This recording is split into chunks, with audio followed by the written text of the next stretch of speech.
सोच के देखिए, एक देश जहाँ रेप का कन्विक्ट जिसको आजीवन कारावास मिल चुकी है वो मेडिकल ग्राउंड्स पर बेल ले लेता है, और वो भी कुलदीप सेंगर, उन्नाव रेप केस का मेन कल्प्रिट। आज हम सिर्फ एक केस की बात नहीं करेंगे, आज हम बात कर रहे हैं सिस्टम की, पॉलिटिक्स की और सबसे इम्पोर्टेंट हमारी खामोशी की। सबसे पहले जानते हैं case background. Unnao rape case explained जो 2017 में हुआ था। दोस्तों, उत्तर प्रदेश का उन्नाव डिस्ट्रिक्ट, एक 17 साल की लड़की जो सिर्फ एक जॉब के लिए अप्रोच करती है बीजेपी एमएलए कुलदीप सेंगर को। उसके बाद जो हुआ वो सिर्फ क्राइम नहीं था, वो पावर का मिसयूज और सिस्टम की नंगी सच्चाई थी। लड़की का एलिगेशन है किडनैपिंग, गैंगरेप, 7 दिन तक बंद रखना, और जब उसने पुलिस कंप्लेन की तो नाम तक एफआईआर में नहीं लिखा गया। यह है ग्राउंड रियलिटी। बात करते हैं अभी सिस्टम फेल्यूर की। Police and power case register होने में महीना लग गया, और जब हुआ इन्वेस्टिगेशन स्लो और वीक थी। इस बीच लड़की ने सीएम रेसिडेंस के बाहर सेल्फ एमोलेशन की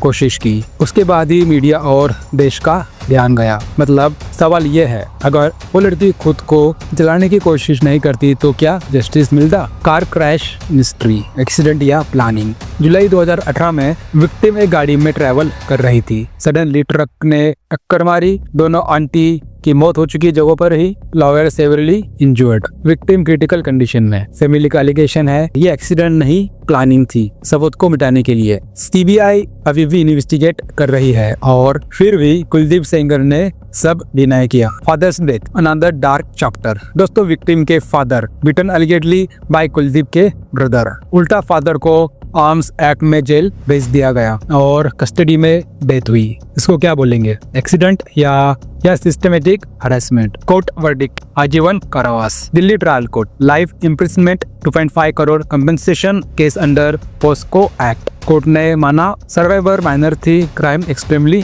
ब्रूटल था। देश को लगा शायद जस्टिस मिल गया, but bail controversy Delhi high court. और फिर आता है shock. Delhi high court medical grounds पर इंटरियम बेल, सरेंडर डेट 5 फरवरी। विक्टिम और फैमिली का रिएक्शन, स्ट्रॉन्ग ओपोजिशन, ट्रॉमा फिर से रिव्यू। और हाँ, टेक्निकली वो अभी भी जेल में है क्योंकि एक और मर्डर केस में 10 साल की सजा चल रही है। पर सवाल यह है, एक रेपिस्ट को सिंपैथी मिल सकती है, विक्टिम को क्यों नहीं? CBI versus bail, Supreme Court entry. CBI ने सुप्रीम कोर्ट अप्रोच की, हाई कोर्ट के बेल ऑर्डर को चैलेंज किया। ये फाइट सिर्फ लीगल नहीं है, ये मोरल फाइट है। Political angle, BJP and accountability. Kuldeep Sengar BJP MLA था, सीरियस एलिगेशंस के बाद भी पार्टी में बना रहा। एक्सपेल तब हुआ जब केस नेशनल आउटरीच बना। सवाल सिंपल है, अगर बीजेपी सच में नेशन फर्स्ट होती तो इतना डिले क्यों? पावर प्रोटेक्ट करती है पावर को। What is happening in our nation, ये पूछना जरूरी है।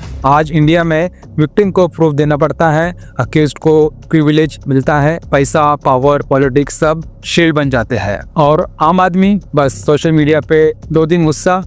दोस्तों, प्रोटेस्ट क्यों जरूरी है? हिस्ट्री बताती है, निर्भया केस प्रोटेस्ट के बाद लॉज चेंज हुए, हाथरस प्रेशर के बाद सीबीआई एंट्री, उन्नाव आवाज उठी तब केस चला।